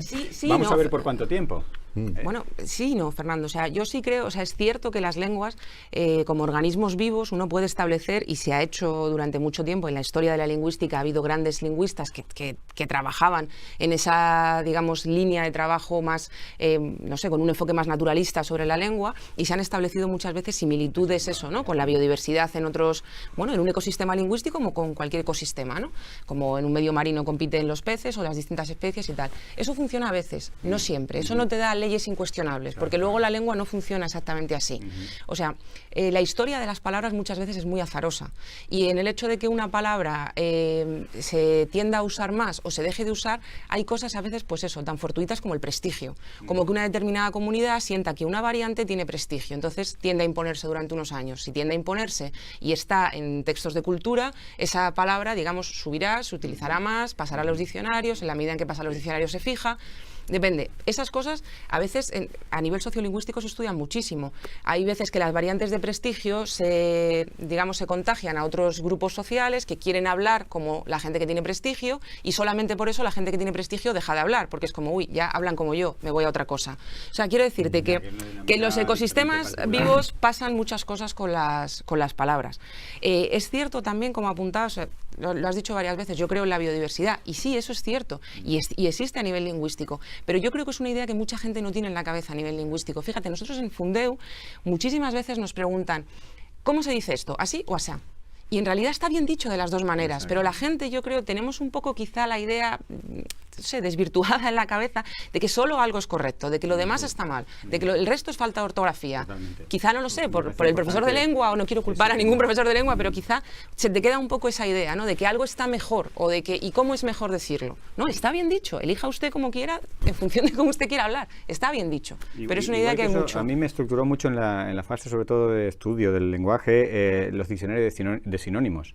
Y con los años me he dado cuenta que realmente en puridad no existen. Eso te iba a decir. No hay dos palabras que signifiquen lo mismo. Y es bonito hacer familias de palabras, pero es también tan bonito o más descubrir los matices entre una palabra y otra. Y eso es la mochila de información que aludía antes. Cuando empiezas a tener cultura o cuando empiezas a saber sobre una determinada área, te vas dando cuenta que entorno y ambiente pues no significan exactamente lo mismo, y no se trata de que una compita por la otra, sino que sepamos utilizar una y otra cuando nos refiramos a una cosa o a otra cosa, ¿no? Pues si te gustan los diccionarios de sinónimos y ves esto, quizás te gusten los diccionarios de redes, que son como diccionarios que te dan combinaciones que suelen ser frecuentes de palabras, y con esas combinaciones frecuentes de palabras se ve muy bien que la sinonimia en realidad no es tal. De hecho, vamos, yo creo que desde Ullmann decía que la sinonimia no existe, o sea, ha llovido ya en lingüística desde eso. Y precisamente te das cuenta de eso, ¿no? De que a veces las palabras pues tienen un significado parecido, pero no saben o no huelen o no pesan igual o no te dan el mismo sabor, ¿no? No te dejan el mismo sabor. Por ejemplo, muchas veces estamos confundiendo, y aquí Beatriz creo que quería contar también algo, confundiendo lo que es reciclaje con reutilización, con reposición, con valorización. Con valorización, es que el tema de los sinónimos, cuando un periodista se enfrenta a un texto o a un texto corporativo grande, claro, yo lo entiendo. O sea, al final dices, joder, es que estoy repitiendo todo el rato la misma palabra, entonces las intercambias, ¿no? Y hay veces que son matices que están a lo mejor más asociados pues, a tu propio estilo, a tal cual, y hay veces que se trata de términos técnicos o científicos que no tienen nada que ver. A nosotros nos pasa mucho con reciclaje y reutilización, por ejemplo, ¿no? Reciclaje ya sabéis, ¿no? Que es ya cuando un producto se convierte en residuo y sufre un tratamiento para volver a nacer en forma de otro producto, ¿no? En el caso del vidrio, como se recicla al 100%, encima es más confuso. Pero la reutilización es otra cosa, ¿no? Cómo se reutiliza, por ejemplo, en los bares, ¿no? Pues es ese mismo producto que recibe un tratamiento, se lava y es el mismo y lo utilizamos. Entonces estamos reutilizando esa botella, no es lo mismo, ¿no? Entonces en España se recicla esto, se reutiliza lo otro. Es diferente. Y la valorización es un concepto más amplio y el reciclaje es un tipo de valorización, pero también la hay energética, cuando se quema y se obtiene energía. Bueno, son pequeñas cosas así, yo con lo que me suelo encontrar. Justamente ahí es curioso también cómo a veces, pues eso, ¿no? En la historia de las palabras, cómo se eligen los términos, y revalorización es uno de esos términos también que, bueno, que se utiliza en la idea de que parece que suena positivo, ¿no? Parece que siempre es como eso, ¿no? Estamos haciendo una revalorización energética, cogiendo tal, y bueno, pues como a veces se eligen los términos en función también de lo que queremos un poco, ¿no? La incineración es revalorización energética, no lo es. Bueno, son debates que hay, ¿no? Que le quieras dar hay debate ahí, ¿no? A veces tenemos una lucha, que los científicos la tenemos muy bien resuelta, y que cuando entras en la interfase de la comunicación con la sociedad, la lucha es muy cruda. En algún momento en la historia de la humanidad o en la historia reciente de España, nos inculcaron que hay que utilizar una variedad de palabras. Nuestros textos tienen que ser ricos. ¿Qué ocurre? Que te encuentras con estudiantes o aprendices de brujo que te meten en un texto todos los sinónimos, estos que hemos dicho que no existen, para que, oye, es que he repetido la palabra, como tú decías, esta la he repetido 3 veces. Eso no puede ser, es como un anatema, una blasfemia que no puedes incurrir. Sí, que se vea que hay poderío. Y resulta que esto científicamente lo hemos resuelto, es al contrario. En un texto inglés, científico, por ejemplo, no pasa, repites todo y no en tienen un artículo problemas. científico, dices, a ver, la palabra precisa para el concepto es esta, pues la repito hasta el final del artículo, y si la tengo que decir 300 veces, ningún problema. problema. Y la comunicación es lo que se prima, porque quiero que nadie tenga ninguna duda de que a lo que me refiero es esto, y por eso uso esta palabra 1000 veces. Sí. Pero luego, para hacerlo poético, el periodista en cuestión, el estudiante que se viene arriba, o el que tiene afán de ser un poeta, va buscando esa riqueza del lenguaje y va empezando a utilizar unos términos que dices, a ver, no, ya este no es, no, volvamos, que hablamos de ambiente, no me metas ahora la natura y la silva como el bosque primigenio. La floresta. La floresta. ¡Ay, qué bonito! Pedro, nos están tirando de las orejas aquí, a ti, a mí, ¿no? Sí, es divertido. Mira, Ortega y Gasset dejó escrito algo así como: o hacemos precisión o hacemos literatura. Esta es una frase que he tenido yo siempre puesta en el frontispicio de mi ordenador a la hora de titular, porque o eres preciso en un titular, algo que las agencias tenéis por obligación que hacer, o haces un poquito de literatura en el titular para seducir. Los científicos lo tenéis resuelto, tenéis que ser absolutamente precisos. Claro. Si estoy hablando de epifonemas. Aunque suene mal, pues epifonema. A mí no me dejan decir eso. Epifonema, no me dejan decir eso. Claro. Todo el rato la misma palabra.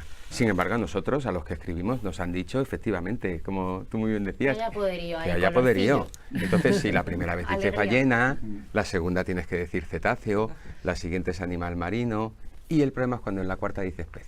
Claro. Porque la ballena no es un pez. Claro. Y entonces ya la has liado. Llevado por ese afán de mostrar diversidad. Pero si no, es difícil captar que yo creo que ese es un problema también de los medios, ¿no? Que es difícil captar la atención de la gente repitiendo siempre las mismas palabras. Esa adoración de la sinonimia y la diversidad, que es un recurso. Uno no puede llenar su recurso de comparaciones o de figuras retóricas, la misma todo el rato. Venga, metáforas. Este hombre no sabemos cuándo habla en serio o solo con metáforas. Pues no puedes abusar. Entonces todo tiene su uso y su contexto. Y el utilizar la riqueza de un lenguaje y las diversidad de palabras de esas redes o familias de palabras es una manera de hablar, y en ocasiones puede venir bien, pero es que lo tenemos tan inculcado que lo aplicamos hasta un manual de cocina. Y a lo mejor el manual de cocina, lo mejor es que no tengas duda de que se está refiriendo a la sartén, todo el rato a la sartén de mango largo de la que hablábamos en un principio. ¿No? Utensilio para... No me utilices otras palabras, que me estás empezando a complicar la comunicación. El show cooking, que dicen mucho ahora en los foros, ¿no? Y dices, bueno, no, que estás cocinando. Eso es. Cortázar tiene relatos maravillosos, que son literatura escrita en términos científicos, instrucciones para subir una escalera, claro, donde repite la palabra pie 57 veces. Para subir una escalera y coges el pie izquierdo, luego el pie derecho, no confundir pie con pie, llega un momento de decir, pues si no te caes, es un juego. Eso es... Oye, ¿es matemática o es poesía? ¿Es lenguaje científico o es lenguaje comunicativo? Yo creo que estamos ahí explorando. En el término medio... O sea, no hay que ser radical, hay cierto margen. Se pueden usar sinónimos, tú sabiendo que hay matices, pero sí, pues dirás cetáceo y a lo largo del texto y sabes que no es exactamente la jorobada. Vale, pero hay matices, ¿no? Lo malo es cuando ya perdemos a veces un poco el sentido común. Yo creo que sobre todo al final un ¿no? texto bueno es una suma de estrategias, ¿no? Hay que, pues eso, buscar un sinónimo en aquella palabra, que es verdad que en el léxico común hay muchas palabras que tienen sinónimos y se entienden perfectamente y uno no transgiversa, digamos, la veracidad de lo que comunica con ellas, y hay otras que a nivel técnico pues son más precisas y tienen que ser porque, bueno, la divulgación nunca debe faltar al rigor, ¿no? De la información. Meter una metáfora cuando haga falta, no sé, hay diversas estrategias que yo creo que son al final es lo que te devuelve un texto bien hecho, ¿no? O sea, saber escribir, digamos, ¿no? Un poco.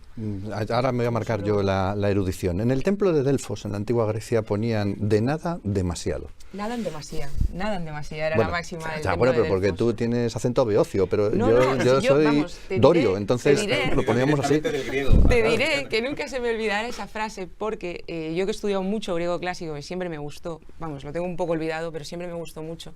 Y una amiga y yo íbamos a clase de griego, me acuerdo, años en el instituto, y entonces mi amiga tenía en la portada del cuaderno de griego la frase en griego del oráculo de Delfos. Y la profesora de griego, cogido ni corta ni perezosa, le cogió la portada del cuaderno y como ahí decía nada en demasía, le puso, pues no estaría de más que tú estudiaras un poquito, o sea, y eso se lo puso a la chula de mi amiga que tenía lo de nada en demasía en el cuaderno, como diciendo, griego el justo. Me la envaino entonces. O sea, que nunca se me olvidará hablemos de esa otras cosas, la construcción de palabras relacionadas con el medio ambiente. Antes hablábamos de la basuraleza, por ejemplo, pero hay veces que dices, bueno, me he inventado un palabra, lo he lanzado, no sé si está bien, no está mal. En el caso, por ejemplo, de los combustibles, ahora estamos oyendo hablar de la electrolinera, de la gasinera, la hidrogenera. Es una cosa que uno ve y dice, ¿cómo sé que está bien construido esto? Tengo que esperar la recomendación. Búscalo en la web de la Fundeu, búscalos. No la vas a tener que esperar, si es que seguro que ya está ahí. Fundeu, seguro que ya está ahí porque están todas. ¿Habéis creado muchas palabras? Se puede, son términos correctos, son voces que están formadas un poco por analogía con el patrón de gasolinera, o sea, ahí hay, en el caso de gasinera, por acronimia de gas y de gasolinera, y en el caso de hidrogenera, pues coge la primera parte del hidrógeno y lo une a la gasolinera. Son voces que, por ejemplo, electrolinera ya está en el diccionario clave, el resto de las dos no, pero no tienen problema porque morfológicamente son formaciones regulares y porque el significado también, digamos, que es el que cabe esperar de la suma de sus partes. Entonces, en principio, no hay problema, se pueden utilizar. En principio no hay necesidad ni de marcarlas. A veces queda a criterio del redactor, bueno, utilizar una comilla o no, pero en principio son voces que como tal son plenamente válidas. ¿Habéis creado vosotros palabras también en vuestro ámbito de actuación? Que piense. O sea, que no sean erratas, ¿no? No, hombre, palabras como estas. A ver si lo resolvéis. O sea, nosotros todo el rato decimos contenerización, porque nos dedicamos a poner contenedores hasta en vuestros cuartos de baño, si os descuidáis. Entonces, contenerizamos. O sea, no está. O sea, tú lo buscas y no está ahí. Tú vas a la RAE tal y cual. Pero es que, claro, que tendríamos que decir poner contenedores. Claro. Si es que a veces el giro es o tienes una palabra que es muy larga. En realidad hay una tendencia en el español actual, digamos, a hacer palabras cada vez más largas, porque esto, yo creo que de la propia jerga de los políticos parece que cuanto más larga es la palabra, más importante es lo que estoy haciendo. O sea, es una manera como de darse a veces autobombo. Pompa. Yo creo que, en fin, no lo sé. Creo que con las palabras cuando empiezan a ser muy largas, la gente empieza a hacerse también líos. Hay veces que cuando son transparentes, son claras y el significado es bueno, pues no hay problema, ¿no? Contenerización, bueno, pues hay que un poco como... una sílaba, otra sílaba, otra sílaba. Se te han puesto los pelos de punta. Claro, no, te lo marca el corrector, claro, porque es una palabra que no está en el diccionario. El hecho de que una palabra no esté en el diccionario no hace que necesariamente sea incorrecta. Muchas palabras, o sea, ningún diccionario recoge todas las palabras. Si antes hablábamos del cuento de Cortázar, ahora podemos hablar del de Borges, ¿no? El de la Aleph, el mapa que ocupa... Yo siempre digo que un diccionario que tuviera todas las palabras de una lengua sería como un mapa de una ciudad que ocupara toda la ciudad. Es que lo tengo que hacer de ese tamaño, ¿no? O sea, ningún diccionario recoge todo y en ese sentido no por ello las voces son incorrectas. Lo que pasa es eso, que también, bueno, pues tiene que ser una palabra que si queremos que esté en la calle y tal, pues que la gente entienda y que pueda usar. Tampoco es malo decir poner contenedores. Quiero decir que parece que siempre queremos una palabra que lo signifique todo y entonces, bueno, pues claro, eso funciona muy bien a lo mejor para el alemán o funciona muy bien para el turco, que es una lengua que va sumando sílabas y al final tienes una palabra que, pues eso, que significa... no sé, comer patatas, y te lo digo en una palabra más que nada porque lo escribo todo junto, pero que tampoco es malo que las cosas necesiten dos palabras, que igual que dices tú, tenemos miedo como a repetir una palabra, pues yo a veces creo que tenemos miedo a que mi idea no tenga una palabra. Parece, a mí me da como la sensación de que a veces cuando conseguimos decir algo con una palabra es como que le ponemos nombre, ¿no? Si yo contenerizo, yo pongo contenedores en las calles, tengo un nombre, tengo un nombre para lo que yo hago. Eso es. Es un poco así, o sea, ¿no? Parece como que ser un nombre es más que ser otra cosa. Claro. Y en realidad, bueno, si poner contenedores es una acción, lo normal es no que sea un nombre, sino que sea un verbo. Claro. Poner contenedores, porque es una acción. Y no pasa nada, está bien, eso funciona así en nuestra lengua. Pero parece eso, como que siempre queremos un nombre para todo, ¿no? No quiero que se nos termine el espacio, el foro, que ya estamos en la recta final, aunque no lo creáis. Hemos ido aquí, tran, pim, pum, pim, pum. Tengo aquí 156 cosas que quería preguntar y se me van a quedar como la mayoría de ellas, pero no quiero que terminemos sin hablar de la Red Natura 2000, de la biodiversidad. Red Natura 2000, que es nombre propio, por tanto hay que escribir todos sus elementos con mayúscula inicial. Muchas veces hay problemas con cómo nombramos las cosas, si con mayúscula o sin mayúscula. A la hora del planeta, la ONU, sí. Hay tantos conceptos que dices, ¿por qué unas veces con mayúscula, otras con minúscula? Y en el caso, por ejemplo, vuestro del periódico, lo sufriréis igual también, ¿no? Que a veces te entra la duda, ¿no? De decir, bueno, esto lo pongo con mayúscula o... Bueno, hay que dotarse de un buen libro de estilo. Yo te recomiendo, por ejemplo, el manual de estilo de la agencia F, que para mí ha sido un referente siempre. Bueno, espera, me lo voy a buscar. Sí. Sí. Te lo digo como broma, ya que estamos en este plato y en esta casa, pero es verdad. O sea, los manuales de estilo, afortunadamente, han resuelto el uso de las mayúsculas en los medios de comunicación, no a lo mejor dando una razón lógica, pero al menos dando una razón. Para mí, siempre he dicho, la consigna en el periódico es que vaya todo igual. Con coherencia interna, ¿vale? Si ministro va a ir en mayúscula, que vaya siempre en mayúscula. En mi caso yo pongo ministro de Transición Ecológica, ministra, en este caso ministra con minúscula, de Transición Ecológica con mayúscula. Pero el criterio para mí es que haya un criterio común, porque eso es lo que crea la incoherencia dentro de una publicación. Sin duda, yo creo que la coherencia es la mayor de las virtudes a la hora de comunicar, y ya si la coherencia es en algo que haces bien, perfecto, no te quiero ni contar. No, pero sí, yo creo, o sea, indudablemente los manuales de estilo, como tú dices, yo no sé si dices tú, no sé si dan una razón, yo te diría que, aunque no den una razón, dan una decisión, que es lo importante. Es la decisión de este medio, es esta. Y como venía yo diciendo, no hay muchas veces que varias opciones son correctas, que no hay problema, que no hay que... Pero ante ese abanico que es correcto, ¿qué hace mi medio de comunicación? Toma una decisión, dice, bueno, si ambas son correctas, nosotros esto lo llamamos así, lo llamamos crisis y no emergencia, lo llamamos tal y no, lo llamamos dana y no gota fría, lo llamamos... Una decisión en bloque, el lector se acostumbra, lo entiende y entiende tu manera de comunicar. Las mayúsculas, como tú decías, es que en general son complicadas. O sea, esto parece un poco cuando hablas así, parece que te quedas con la gente, pero es que no, es que las mayúsculas son difíciles. La ortografía académica tiene 300 páginas o 350, casi 100 son sobre el capítulo de mayúsculas. Es que es una cosa complicada.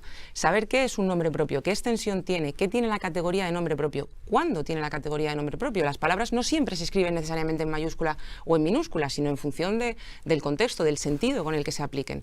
Es más complicado de lo que parece, ¿eh? ¿En los informes científicos también? Nosotros no, en este tipo de cosas seguimos las instrucciones, porque una de las lemas de los científicos, que andamos cortos de tiempo como casi todos, pues somos muy prácticos. Si alguien ya lo ha pensado, no le dediques un minuto más, no vamos a reinventar la rueda. Si ya tenemos documentada la rueda, quién la hizo, cómo funciona y a la siguiente rueda. En la comunicación corporativa seguís también el mismo ejemplo. Sí, bueno, claro, yo también sigo manual de estilo. Vale, porque luego están las siglas, que esa es otra. Si pones AEMET con mayúscula o todo o solo la primera. Hombre, ahí lo que dice un poco la norma es, vamos a ver, hay siglas que se pueden leer como una palabra y otras que no, ¿no?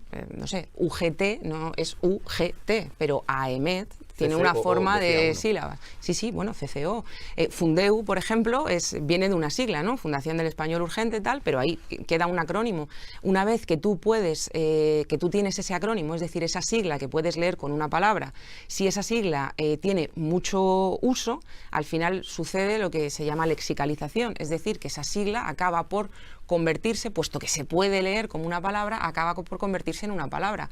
Esto hay ejemplos que usamos a diario. Láser, en origen, era una sigla. OVNI, objeto volador no identificado, hoy figura en el diccionario como, lógicamente, como un sustantivo, escrito en minúscula y tal, pero procede igual de una sigla que se podía leer. Claro, si es un nombre propio, pues queda como lo escriba. Hay que respetar como cada uno se llama, ¿no? Sea una institución o una persona, pero... Yo veo aquí el problemilla. ¿Sí? A la gente le gusta que su término vaya grande, gordo, que se vea, que manche sobre papel. Sí. Tiene que ver con lo corporativo. Si lexicalizas Fundeu o AEMET y la primera mayúscula, las demás con minúsculas, manchan menos en la página. Es una tontería, pero AEMET, todas en mayúscula, se ve más. No hay cierta tendencia... Claro, sí, pero bueno, eso pues es un criterio. ¿Cómo lo pone? F-E-F-E. Ya, claro, pero mayúscula o en minúscula. Con mayúsculas, hombre, o sea, F, somos Para que los se más vea, grandes. para que Claro, se vea. pero esa es una idea No, que... es que es así. Va en esa línea. Somos los más grandes. Pero esa es una idea que todo el mundo tiene en la cabeza, con mayúscula, hombre. Con mayúscula, Sí, hombre, además se dice, ¿no? está la expresión No, la acuñada, mayúscula ¿no? no está para eso en la lengua. O sea, la mayúscula no... Quiero decir, la función... Y luego- Hablamos y a nivel luego lingüístico. ya A nivel no. lingüístico la mayúscula no da más caché. O sea, no da más caché. No marca caché lingüístico, digamos. Marca nombre propio. Pero a Está nivel sin óptico más. se ve más en la página. Y luego Eso tenemos sí. También mancha más. el La plural, mayúscula porque hay es- cosas que pueden ir en plural y cosas que no. Por Ya. ejemplo, la CEPA, la Zona de Especial Protección de Aves, Las siglas, en teoría, según marca la ortografía académica, no tienen plural escrito. Si le Exacto. ponemos una S minúscula a la sigla... las CEPA, claro, no las cepas. Por eso te digo, la sigla como tal no tiene plural a la hora de escribirlo. Es verdad que oralmente uno dice las ONGs y marca, se te va Y esa además le S. ponen Pero a la hora de la escribir, diéresis ahí arriba. claro, ya, o a la hora de escribir, esto lo resolvemos de varias maneras, pero mal. Lo resolvemos a veces con el apóstrofe y eso es una manera anglosajona. Lo resolvemos con una S mayúscula, mal, porque parece que le estás añadiendo un componente más a la sigla.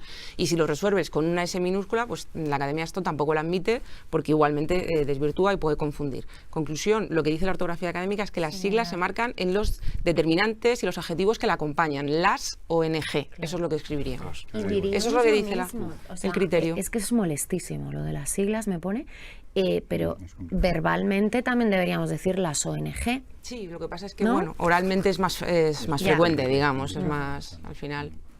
Se va un poco más. Vamos terminando, pues yo querría que me hicierais los cuatro una pequeña conclusión de este debate. Es difícil porque hay muchas cosas que hemos comentado, hay muchas más que se han quedado aquí, ¿no? Que es verdad, mira, toda la cantidad de hojas que tenía yo aquí apuntadas.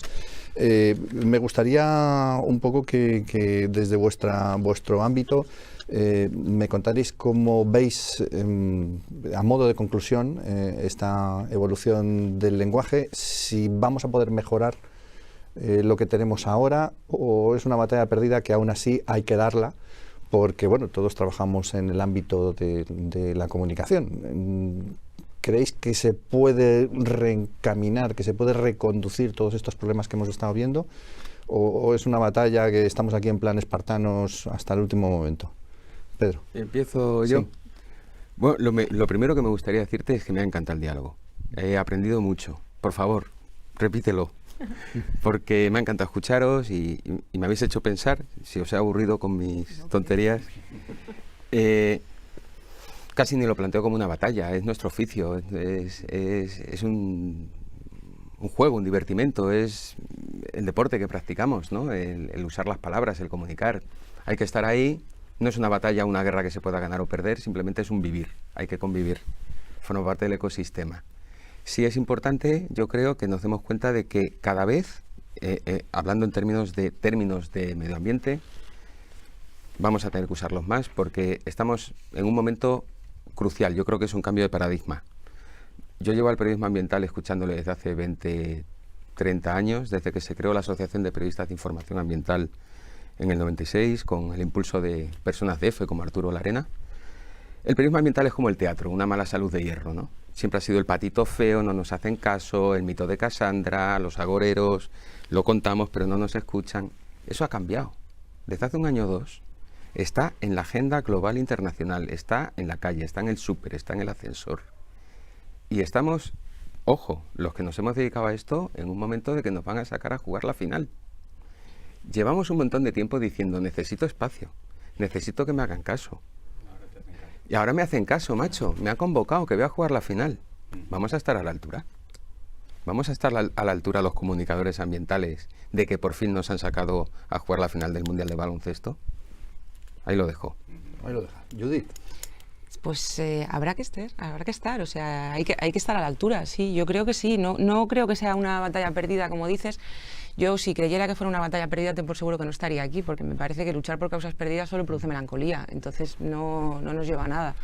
Yo creo que ahí es un momento, como dices, bueno, y es un momento bonito, además, pues para lo que estamos haciendo aquí, ¿no? Para que la ciencia vuelva a la sociedad, salga de estos papers en inglés y de estas publicaciones científicas que luego no están en el día a día y no están en la calle, y se comunique a la gente y se les haga llegar el conocimiento, ¿no? Lo que venimos hablando, el conocimiento que hay detrás de cada palabra y detrás de cada fenómeno, que eso es lo que es importante.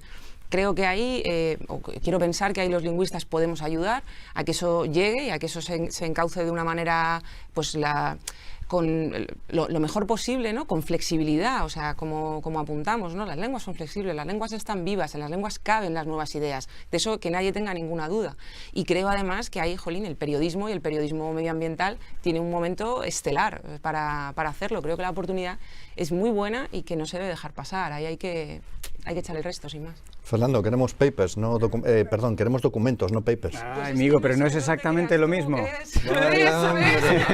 Vaya, hombre. Yo no he dicho nada. Dime tu conclusión, es que nos vamos ya, que estamos ya con el tiempo. Yo quería traer a colación de que la hipótesis o la imagen esta de la reina roja de que hay que correr mucho para quedarse en el sitio. Yo creo mucho en la evolución y creo mucho en la diversidad, ¿no? Que son analogías de la biología que nos sirven para el día a día. No creo que haya que reemplazar una palabra con otra, pero ya serán reemplazadas. La vida nos hará que unas palabras sean moribundas. Ha habido secciones dedicadas a las palabras que se mueren porque no las usa nadie.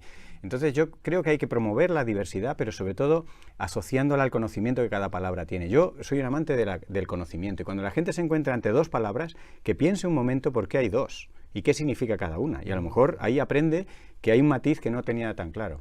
Exacto. Las cosas siempre son por algo, siempre hay una razón para ello. Beatriz. Nada, poco más que añadir. Efectivamente, es un momento dorado para poner todas las palabras y para explicar y para divulgar. Desgraciadamente no se tuvo antes y esto nos llevó a esta situación. Y entonces, oye, sin caer en esnobismos, luchemos por intentar ser lo más correctos posibles, lo más rigurosos, entendiendo que aquí sí que no estamos en una situación de crisis. Es decir, me encanta escuchar a la gente, y me da igual si la señora dice cambio global o calentamiento global, me encanta que mi abuelita me diga eso, cuando antes nunca se lo había planteado, o me encanta que haya un montón de chavales en las calles hablando de contaminación atmosférica o emisiones o zonas de emisiones restringidas, y eso pues no lo hubiéramos soñado, ¿no? Entonces, bueno, pues mantengamos la ilusión y, oye, luchemos por la corrección, eso está bien, pero sin caer, ¿no?, en el esnobismo que a veces nos separa tanto de lo que le preocupa a la gente y a seguir escribiendo y escribiendo. Pues en eso estamos, a eso nos dedicamos y para eso nos pagan.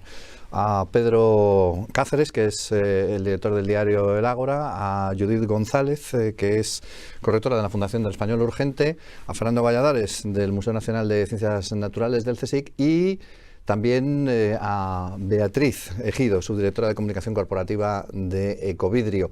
En nombre del equipo de FEVerde, os ha hablado Pedro Palomay para intentar acercaros este debate que creo que es interesante, nos ha dejado bastantes cuestiones para pensar y para darle vueltas y ver cómo, de alguna manera, pues los que nos dedicamos al tema de la comunicación o de la información, pero también la gente de a pie, la gente que habla también, que quiere hablar sobre estas cosas, pues tenga algo más claro cómo hay que hacerlo y bueno, y que hay expertos, que hay especialistas que pueden orientarles en ese sentido. Os damos las gracias por habernos acompañado a lo largo de esta última hora y media y cerramos aquí este espacio de Meriendas Verdes sobre el lenguaje y medio ambiente. Volveremos en algún momento del espacio-tiempo universal, pero no os vamos a decir cuándo, ya os lo diremos. No vamos a decir ahora, volvemos mañana, volvemos pasado. No, ya os lo diremos, porque la sorpresa es siempre lo divertido de la vida. Eso no estaba puesto en el oráculo de Delfos, porque yo no llegué a tiempo para escribirlo, pero ya os digo que es interesante también. Gracias por habernos acompañado y hasta el próximo debate.